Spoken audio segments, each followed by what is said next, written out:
We will turn in a moment to the member for Elder on a first remarks to Parliament. I remind the House that this is the member's first speech and that she should be accorded the normal courtesies and respect afforded to new members on this very important occasion. And of course, I also recognise in the presence of the gallery today, Kay Thompson, the member for Renell, Rosemary Clancy, the past Mayor of Brighton, and Tony Clancy, and other friends of Parliament joining us. The member for Elder has the call. Oh dear. Thank you, Mr. Speaker. I was elected and stand here today on the traditional lands of the Kaurna people, land that has been cared for by those custodians for tens of thousands of years, land that always was and always will be Aboriginal land. I recognise our Aboriginal people's past and ongoing connection to place and country, and understand sovereignty was never ceded. I pay my respects to Kaurna elders past and present, and to all Aboriginal and Torres Strait Islanders. And I am proud to be part of a government that will implement a state-based version of the Uluru Statement from the Heart, including truth, voice and treaty. Because as Mickey O'Brien so beautifully put it at yesterday's smoking ceremony, our faces show where we have been, our hearts show where we are going. We must put our knowledge and wisdom into positive actions. This first speech is my chance to reflect on the circumstances which made me the person I am today and the events in my life that have brought me to this place to represent the people of Elder. I believe it all starts with cans of tinned tomatoes.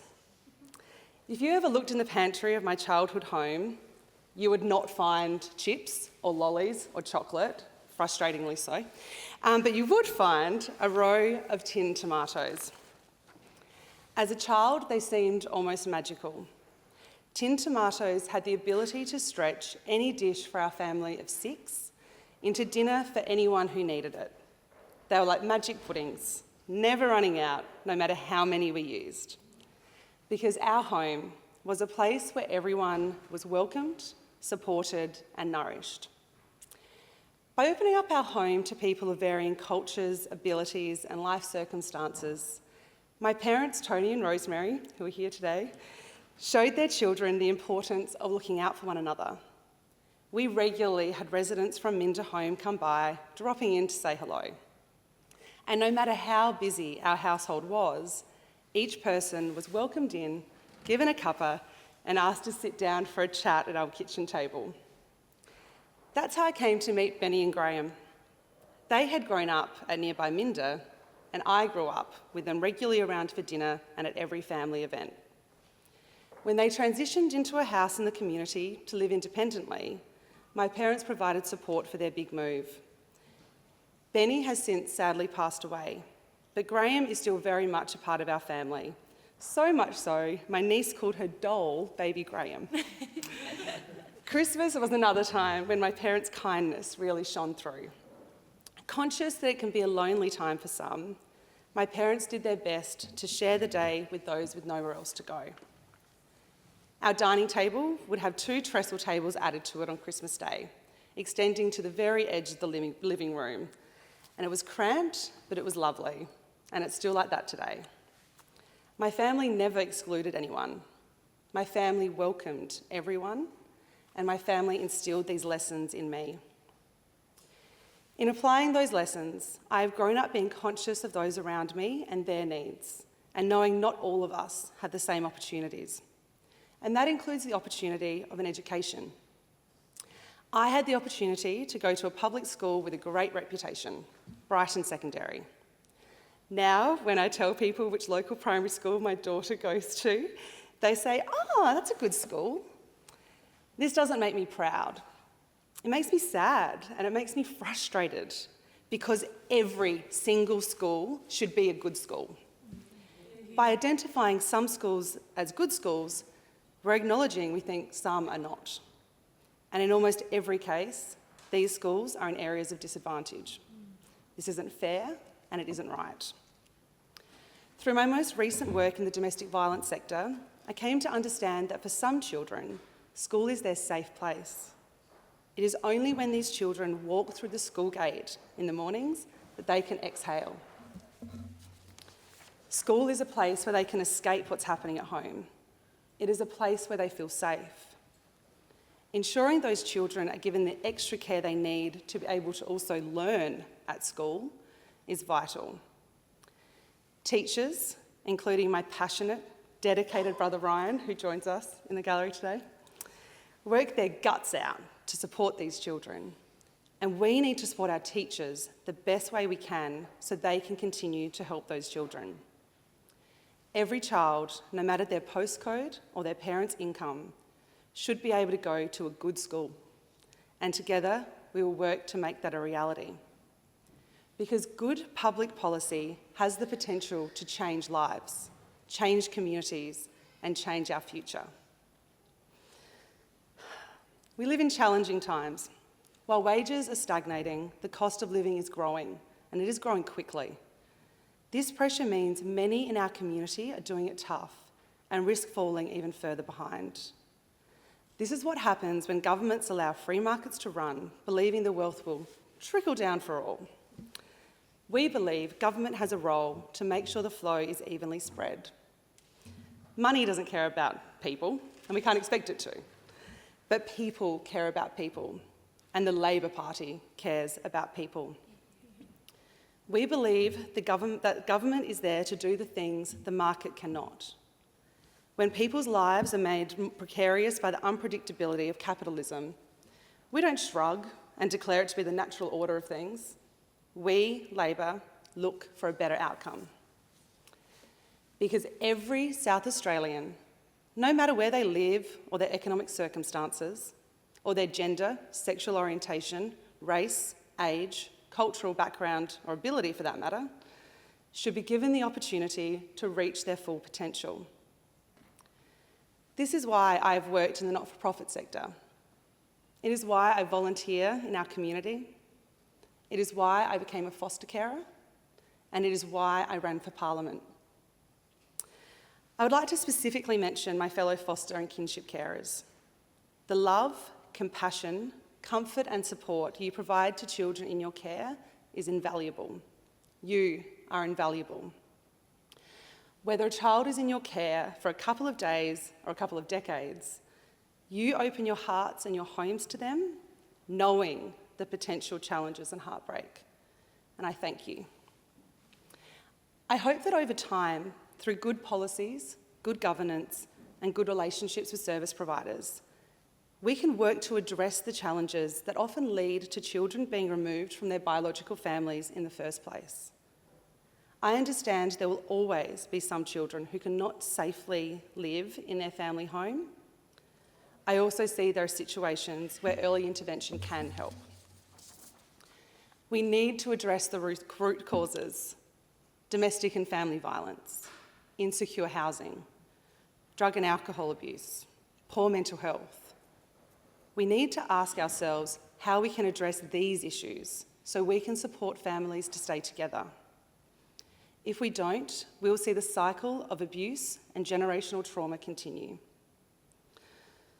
Before winning the seat of Elder, I worked with Women's Safety Services SA, or WSA, an organisation filled with dedicated people who go above and beyond to protect women and children. They are people who turn up to work every day with one aim in mind: to break these cycles. Every day, they listen to the experiences of others and do everything they can to provide safety, protection, and comfort. We need organisations like WSA, who deliver services to people experiencing domestic and family violence so that they have options. And we need policies that support them and their work.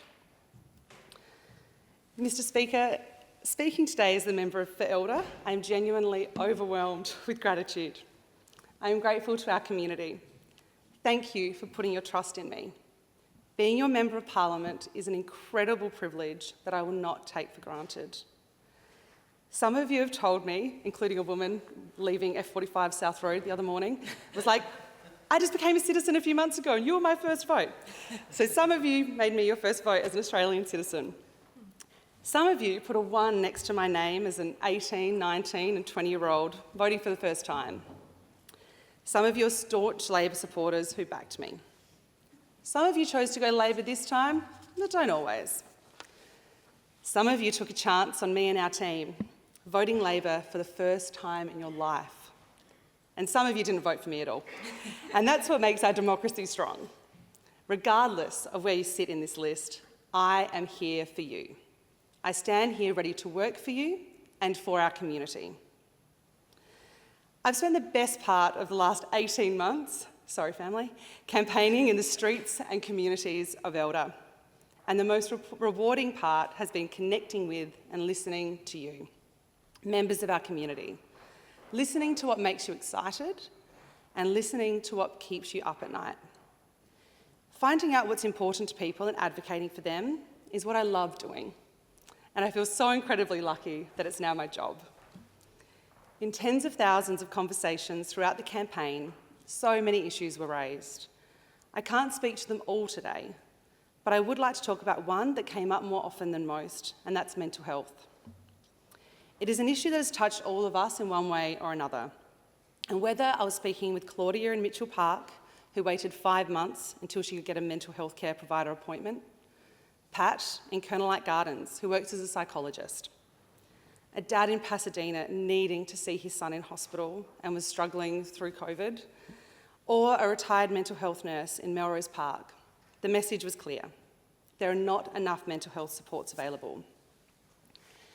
Through working at Headspace, the National Youth Mental Health Foundation, and for Mark Butler as an advisor when he was Minister for Mental Health, I am aware of the scale of this problem and what services have had success in the past. We need services that support people to manage their illness and live a good life. So many people suffering from mental illness only get care when they're in crisis, and it isn't good enough. I'm really proud of our government's commitments in mental health, and my dear friend Chris Picton, our Health Minister, will be delighted to know he will regularly have me in his ear, sharing the experiences of our community to ensure we do better. And I will have the voice in my head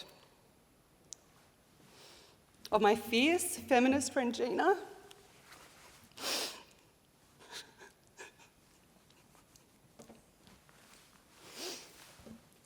sorry, Mr. Speaker. My fierce feminist friend Gina, who we lost to suicide in February. Her voice regularly in my head, pushing me to do more, because we have to. Mr. Speaker, being able to do this job as part of a Labor government is an incredible privilege. We offered policies for the future, a plan for a better state.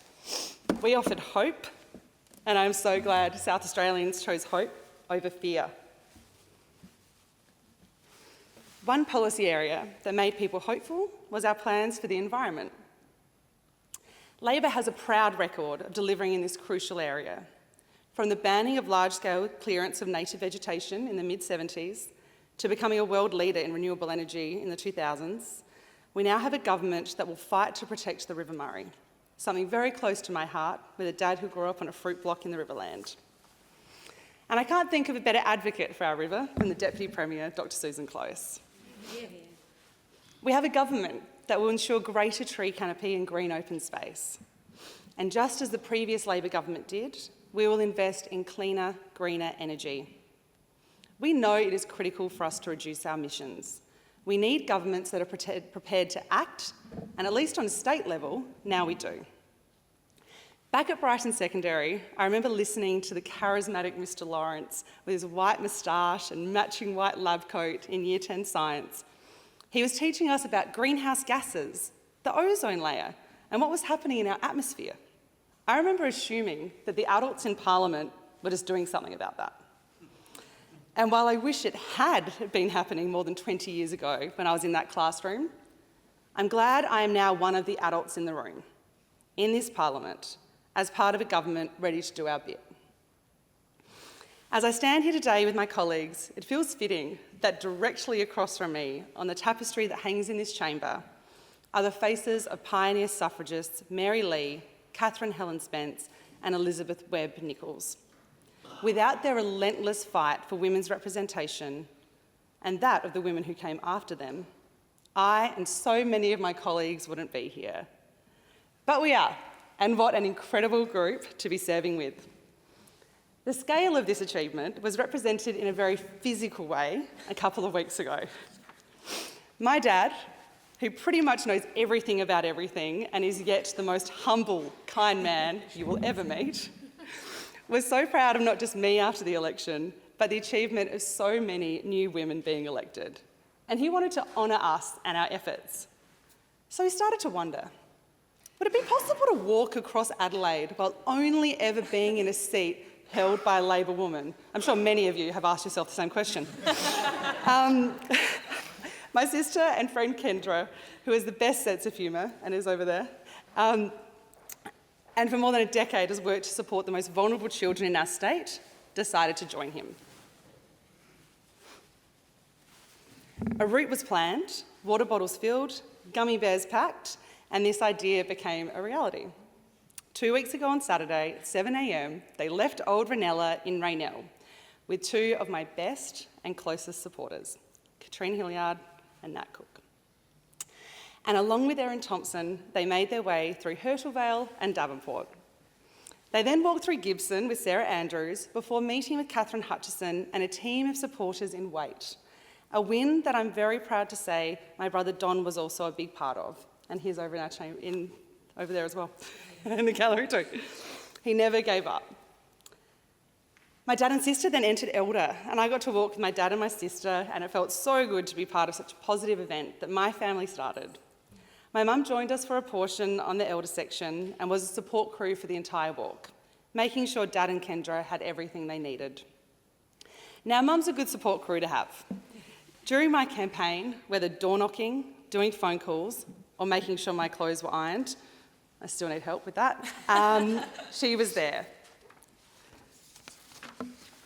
Even after ending up in hospital during the campaign, she made it out to polling booths in her Nadia's mum t-shirt. At one point, she was wearing her t-shirt and Dad was wearing his Nadia's dad t-shirt, and they went door knocking together, and I just don't think anyone could have refused them. After Elder, they met up with my electorate neighbour Jane Stinson, who for years shamelessly promoted me before I got the confidence to do it myself. They then worked their way through Adelaide to Parliament House, where Lucy Hood greeted them with Powerades, then Andrea Michaels Enfield, and then Torrens, where they stopped for a chat with Dana Wortley. They then met Olivia Savis in Newland at the St Agnes shops, before finally, or so they thought, arriving in King, where Rhiannon Pearce had plans for a well-deserved sit-down and dinner. But then everyone realised Ramsay adjoins King and is only a short 6.5-ish kilometres away. So Dad and Kendra set off again and arrived to meet us for dinner with Zoe Bettison at 7:30, more than 12 hours and well over 50 Ks after they had begun. This mammoth effort was such a beautiful tribute to the achievement of Labor women, and I am so proud of my family and the women I share this achievement with today. They couldn't make it to Susan Close in Port Adelaide without breaking the chain of only being in a seat held by a Labor woman. So let me say here, Deputy Premier, watch out, the seats in between. Let me say here, Deputy Premier, I am grateful for your constant support, time, honesty and encouragement. Thank you also to the Premier for asking me to be a part of your team. Your steady, reasonable, compassionate approach to your position makes you a very easy person to get behind. Mr. Speaker, being a candidate can be scary. You're taking a huge gamble, putting yourself out there, hoping you don't, God forbid, make a mistake. But it's so much easier when you have an incredible team behind you and alongside you. There are so many people to thank, and I won't name everyone, sorry. But if you knocked on doors, put materials in letterboxes, made phone calls, stood on a busy road wobbling a corflute, rain, hail or shine, put up corflutes, pulled down corflutes, handed out at a polling booth, sent me messages of support, made a donation, or sent me a gift in the last week, I really appreciated those, to spur me on, thank you. I am grateful for each and every one of you, and I genuinely can't thank you enough for backing me. I am determined to do you proud. I've been incredibly lucky to have some wonderful mentors and employers since finishing my studies at the University of South Australia. Anne McEwen, Mark Butler, Kevin Rudd, Penny Wong, Karen Grogan, Elizabeth Tuckey, and Maria Hagius. Each of you has shown confidence and trust in me that has given me the confidence and courage to be here today. Especially Karen, who believed in me long before I did. To the Energizer Bunny Kaya Ma, who I think might be stuck in, to the Energizer Bunny Kaya Ma, you brought the fun and the impressive A-making skills, but you also brought a level head and a clear focus, and you got me through those pre-poll days. This is either despite of or because of the fact energy drinks and sausage rolls basically run through your veins. Rhiannon Newman, from the moment I was pre-selected back in 2018 for the federal seat of Boothby, you have been unwavering in your support. You're there for the early morning text or late night phone call, ready to talk things through. Emily, thank you for smashing your role and then stepping in and stepping up wherever and wherever you were needed. And Josh, thank you for encouraging me to stop and take a breath when I needed to, and for leading my team now. Thank you also to the rest of our new team, Alicia and Carol. You've all jumped right in, ready to serve our community. I was also fortunate enough, it's like I haven't forgotten you, to have a campaign manager who worked in partnership with me and made me feel like I had the strongest safety net. I could not have done this without you, Hamish. Thank you for never ever giving up and giving it everything. We really bloody did it. Thank you to the union movement, a movement that our party was built on, a movement that has fought for safer, fairer working conditions for centuries. I thank the United Workers Union for the work they do every day for their members and for the incredible support they showed me and my campaign, particularly Demi and Gary. I also thank Abby, Scott and the rest of the Australian Services Union team for the important work you do and your backing. Shout outs also to the CPSU, AWU, AMWU, CEPU, SDA, CFMEU and UFU for your support. Apologies for so many acronyms. And thank you to the Elder Sub-Branch for your tireless efforts. I thank my friends, and my friend Tara is here, but she's also wrangling 3 small children under 6, so I'm not sure, she might have had to pop out. But friends like Tara, who haven't seen me all that much over the past 18 months. Friends who have known that if they did want to see me, it could only be at a cafe, restaurant, pub or playground in the electorate. I love you all very much. And fair warning, we will continue to eat and drink and play with our children in Elder, because really, where else would we want to be? Thank you to my parents and my siblings, Don, Ryan and Kendra, for shaping me into the person I am today, for encouraging me and for helping me to keep everything in perspective. And thank you for all your work on this campaign. Not everyone is fortunate enough to have such a strong support network made up of family. I know how lucky I am to have people I love very much, always a quick phone call away. My love, Nat. You support me, comfort me, and challenge me. And 9 times out of 10, you know which of those I need at any given time. Neither of us knew what you were signing up for more than 7 years ago, but you have, as always, remained calm and just rolled with it. You have enough patience for us both, which is lucky since I have almost none. And I'm yet to discover something you aren't capable of doing. I love doing this with you by my side. And to our loving, thoughtful, clever, confident and very funny Miss T, thank you for happily coming along to meetings, often providing everyone in attendance with a sticker or 2, and for lifting my spirits when I needed it by running to me for a cuddle when I got home ready to crash. You are pure joy, and my heart bursts with love for you. I will always work to make our state better for you, your generation, and those who come after. Thank you.